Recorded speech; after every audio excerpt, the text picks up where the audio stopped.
The Art Lewis Show. June was Men's Mental Health Month. But guess what? Mental health doesn't read the calendar, and it's a year-round thing that has to be dealt with.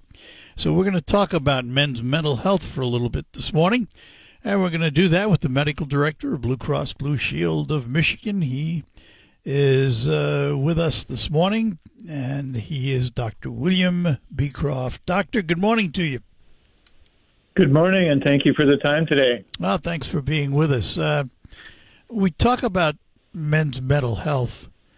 This is a universal problem. It's not just men. It's men, women, it's everyone. But in particular men, because men don't like to recognize it or admit it, do they? No, they don't. And I think much of it is cultural. Much of it is, even if you look back into our history, that men, if they showed any sign of weakness, were vulnerable. And we have that continue even today. So it's a stigma issue, as well as not wanting to admit that there may be something wrong, that they can't fix it themselves. Let me talk about the stigma for a minute here, because it seems to me, just as an observer of life, that we've made progress in reducing the stigma of mental health. We're more willing as a society to talk about it, to offer up, things to watch for. Am I misreading that, though? Is the stigma still severe when it comes to mental health? It depends on your age. You're absolutely right. It has gotten better. Younger men are much more willing to be able to see the benefits of being able to figure out what's going on for them so they can get back on track. You take people in my age group, over 60, that it's something that's still a major stigma, that you just don't talk about those things as a guy, because that just makes you look not guy enough. That kind of thing. And you look at people in their 40s and 50s, it's really evolved that younger people are being able to accept that there's help, there's ways of being able to look at this, and also kind of a different way of thinking of, hey, if I got something wrong, fix it, and I'm going to be better. I'm going to be a whole lot better as an individual. My age group, 82, I don't care about that guy thing anymore. I don't know if it's just the older we get, I guess our views change on things. But I just don't worry about it anymore. Maybe that's just me. Are the signs similar in men as they are in women? Depression, for example, are the signs going to be the same? Actually, they are. You have to look at the usual ones are sleep disturbance, difficulty falling asleep, staying asleep, waking up early, change in appetite. Could be you're losing weight or you're gaining weight. 10% of your body weight, one way or the other, can make a big difference. Cravings of specific foods, like high-calorie foods, sweets, ice cream, that kind of stuff. That also can be something. Increased use of substances, especially alcohol, which is it's a high-calorie substance that we use. But also people think that, well, this is going to help me self-medicate.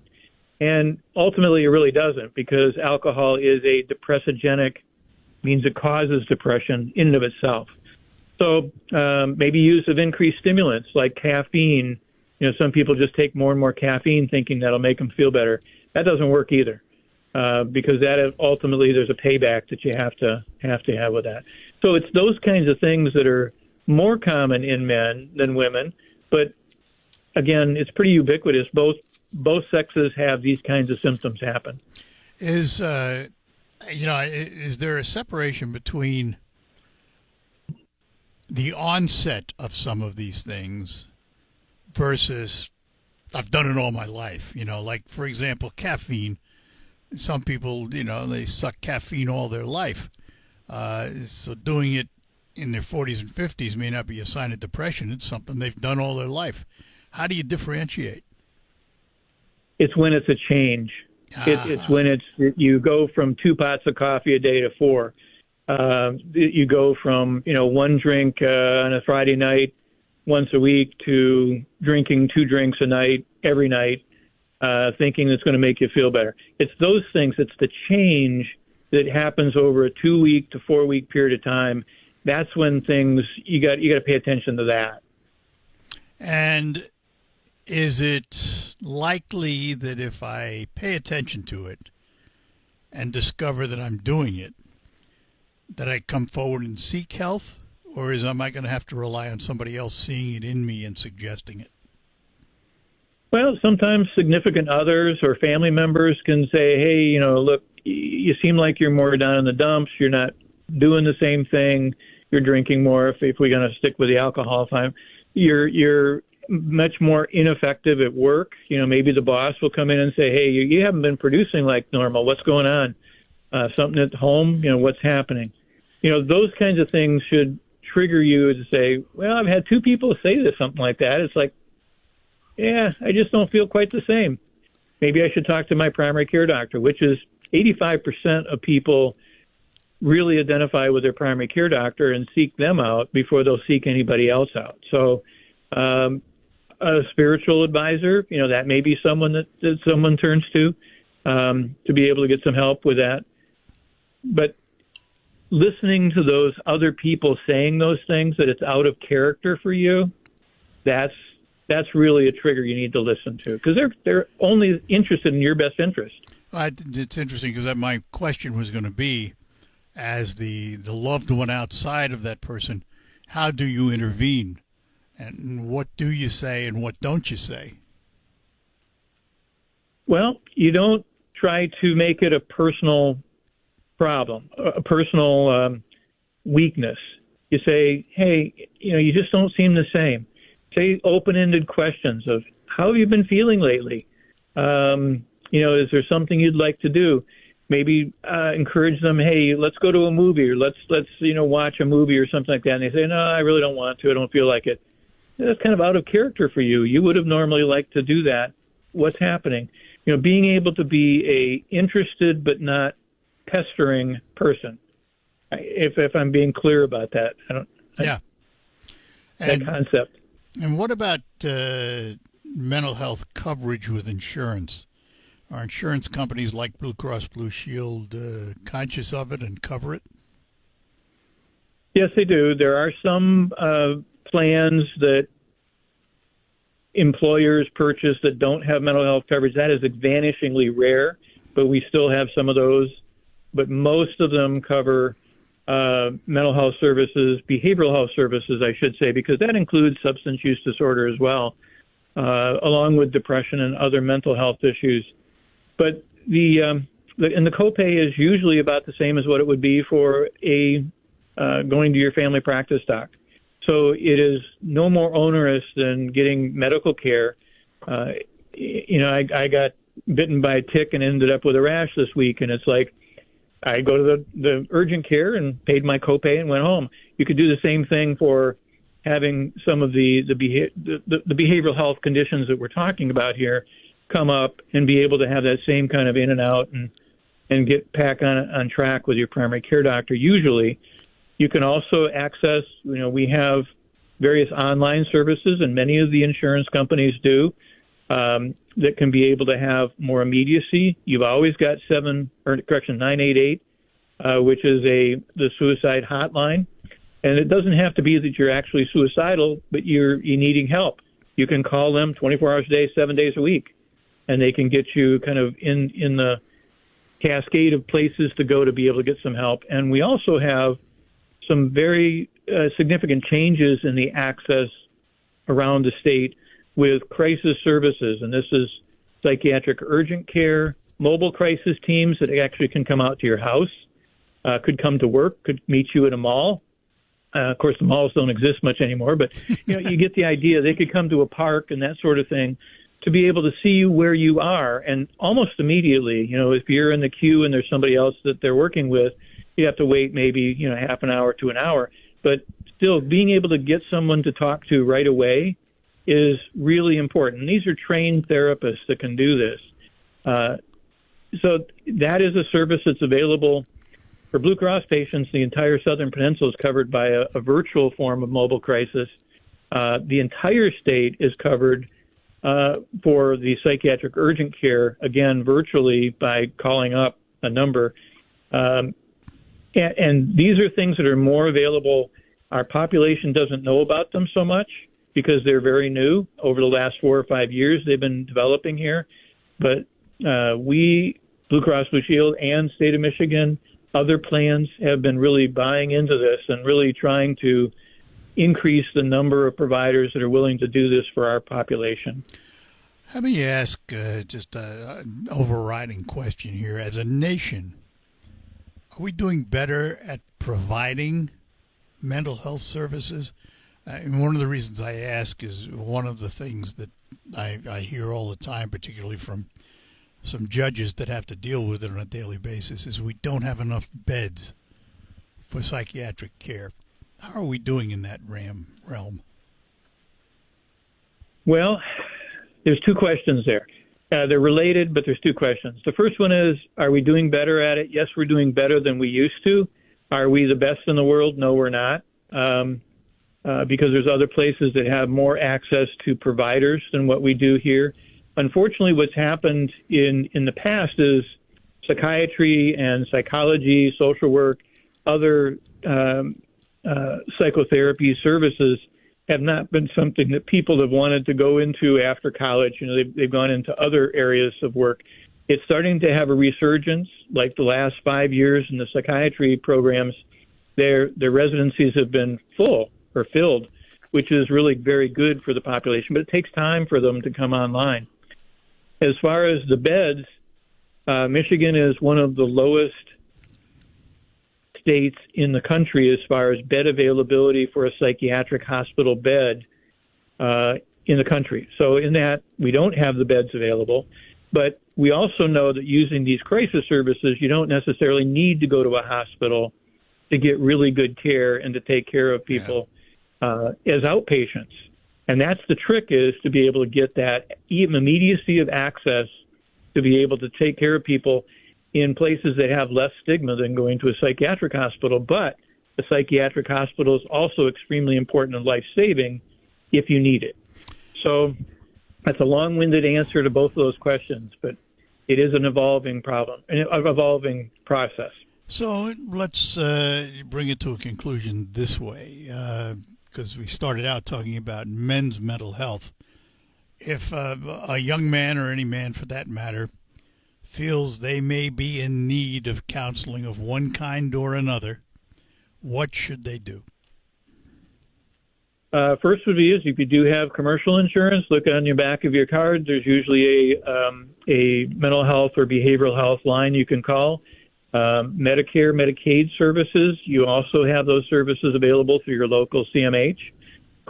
Community Mental Health Center can be able to do that. They have many of them from a little bit north of Saginaw, south to the Ohio and Indiana border, have what are called CCBHCs, which are comprehensive behavioral health clinics and walk-in centers that you can access through community mental health.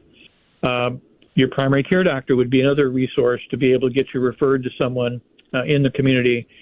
And on Blue Cross Blue Shield, we do have our website that does have kind of a listing of all of these crisis services and the behavioral health services that you can get through us. So with membership in Blue Cross, you can go on your portal if you've got that on your phone, or you can go to our website and be able to immediately access that and move forward. And what is that website?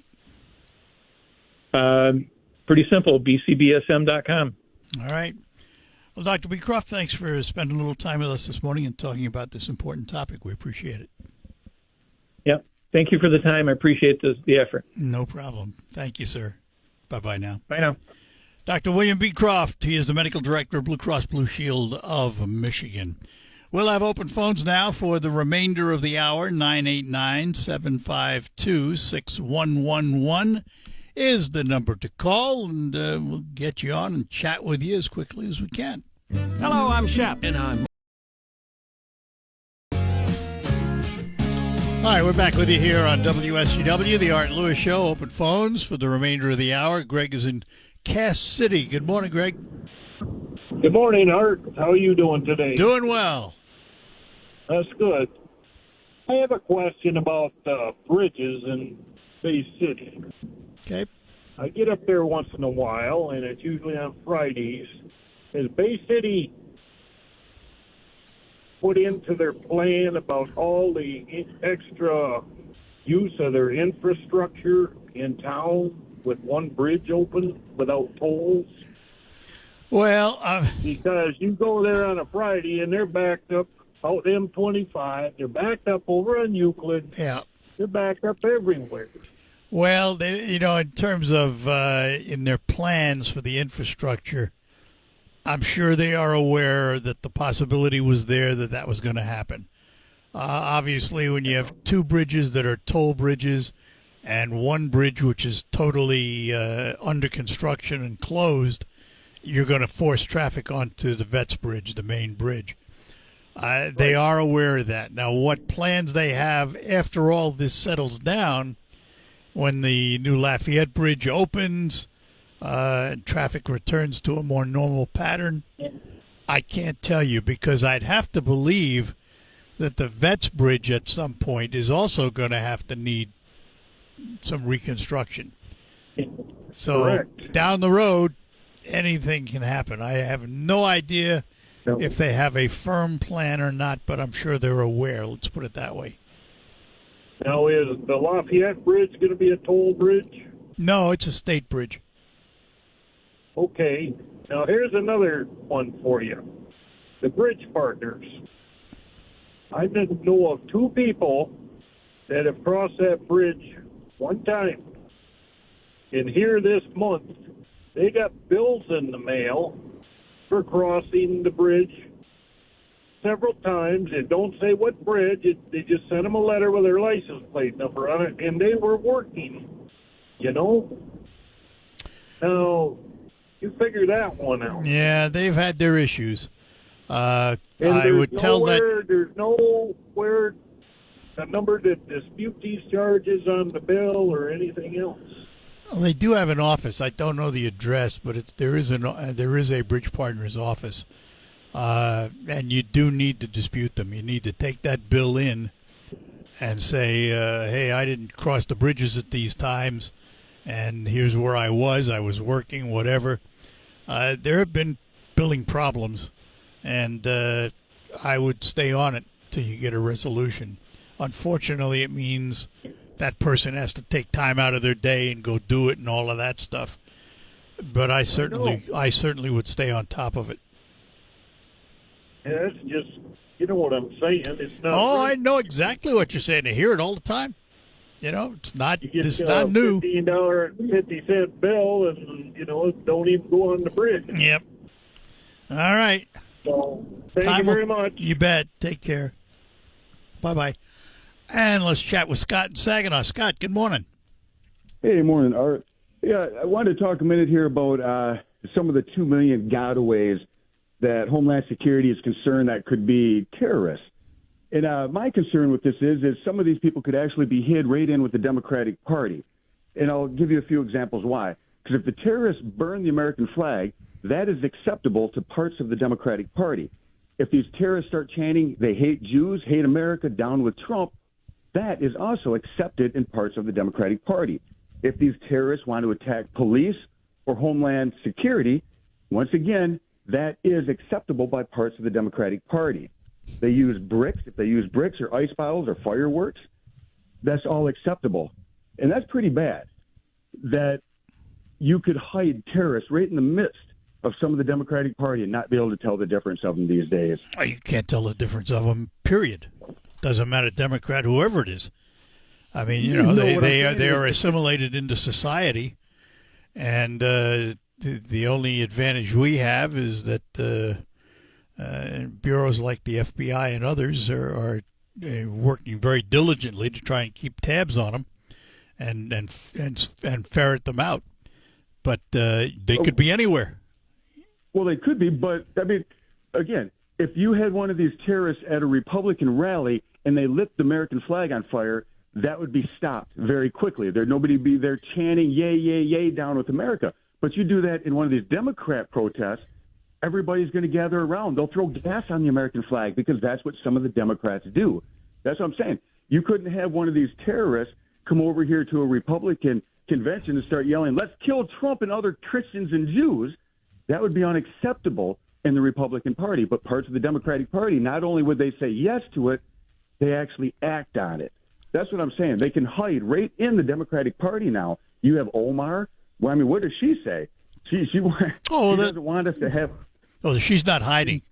She's right out front. Exactly. She doesn't need to hide because this is what the Democrats are doing. Look at the guy running for mayor in New York. He's not hiding. Yeah, he says, listen, we're going to go after whites. We're going to go after Jews. Oh, I know it. And I know it. comes here. And, you know, the shame of it is whoever wins that Democratic nomination is usually elected mayor. Now, it's going to be interesting this time because the current mayor has decided to run as an independent. I hope somebody comes along that beats Mamani because he's far out. I mean, he's so far left. But this is what I'm saying. Nothing to his left. But what's the difference between what that guy's saying and an actual terrorist over in Iran? Not much. And that's the scary thing. They're not much, Art. Yeah, I haven't heard him say he wants to blow anybody up or kill anybody. No, let's not get carried away. Well, he was just out there, and he will not retract. Start the I know that the infidata.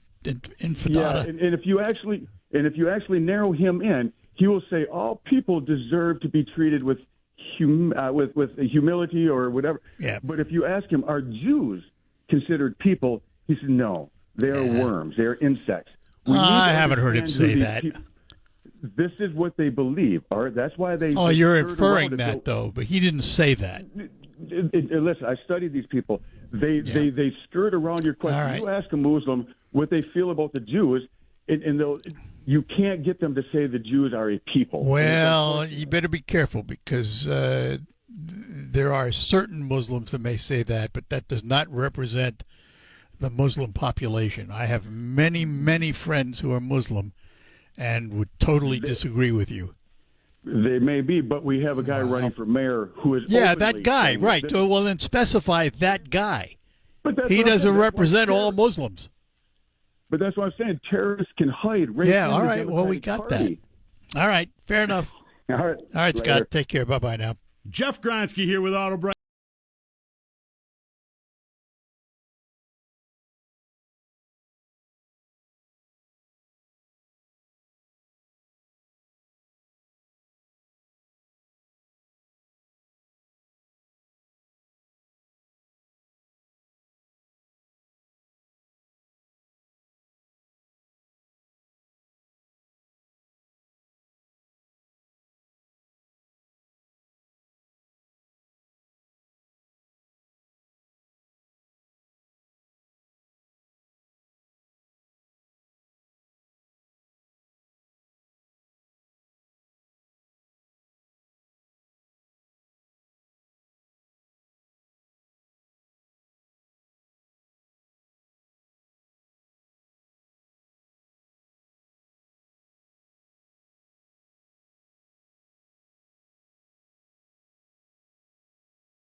Let's get back to our phones. Mark is in Midland. Good morning, Mark. Good morning, Art. How are you, sir? Good.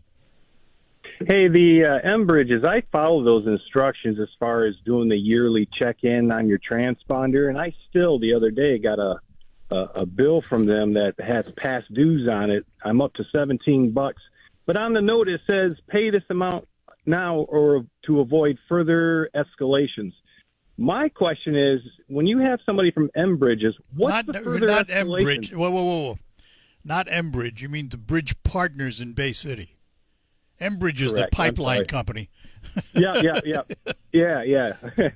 The Bridge Partners in Bay City. Right.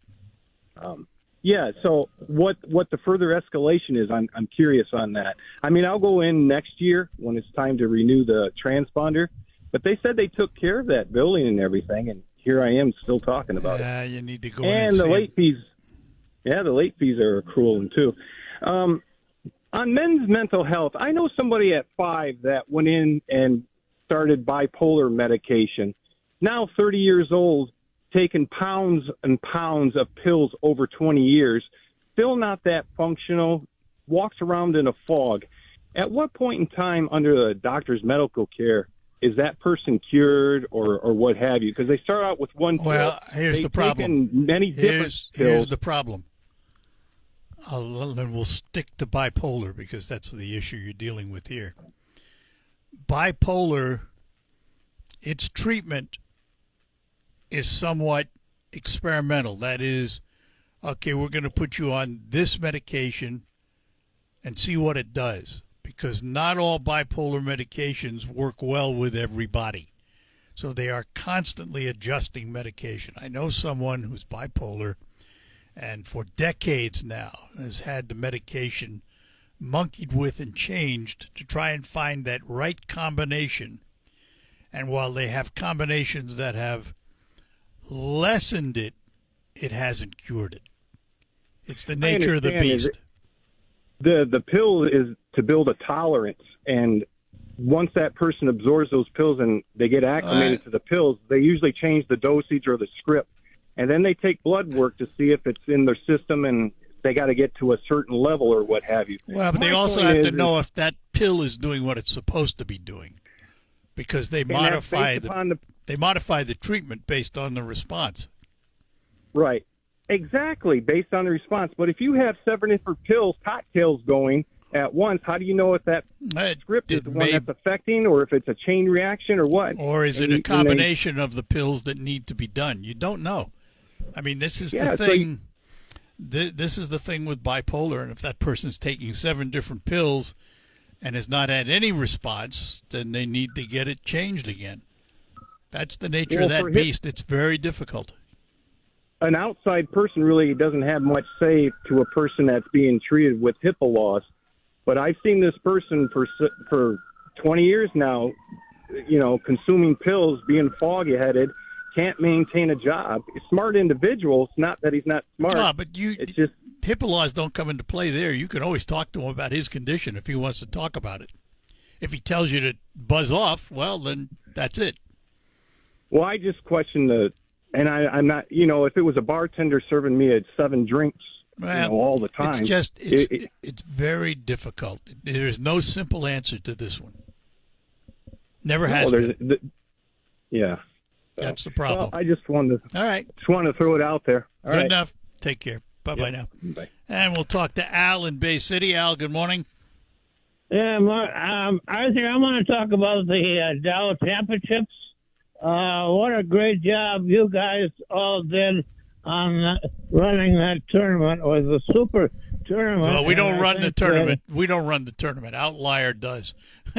No, I just worked there. Just flowed very well, and just was super. Yep, it's very good. It's excellent. Another thing, have you ever got Mike Duggins on your show? Not yet. For mayor, he just got in another sports team from for women. WNBA is coming to town. WBA, so you might want to talk to him. Yep. Well, we talked to him. He's also running for governor, so that has to be put into the mix. Okay. All right, buddy. Thanks Take again. care. Bye-bye. Carl, hang on. We'll get to you after this break. Welcome to retirement. Now,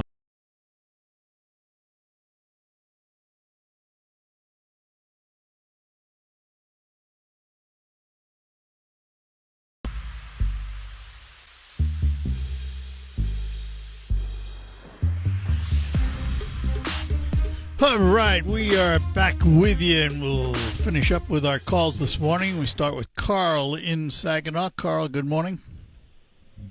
Good morning, Art. Can you believe it's July already? Yeah, no. Although it does feel like summer now. Well, it feels like we're in the middle of it. Yeah, it feels like summer, but I just don't I have no idea where time's flying these days. Matter of fact, I did the Dow Championship last week, and I just looked online, and they've already announced the dates for next year as June 8th through the 14th. And before I blink, it'll be here again. Yeah, I know. right now, the U.S. Senate is working on Trump's big, beautiful bill. Yep.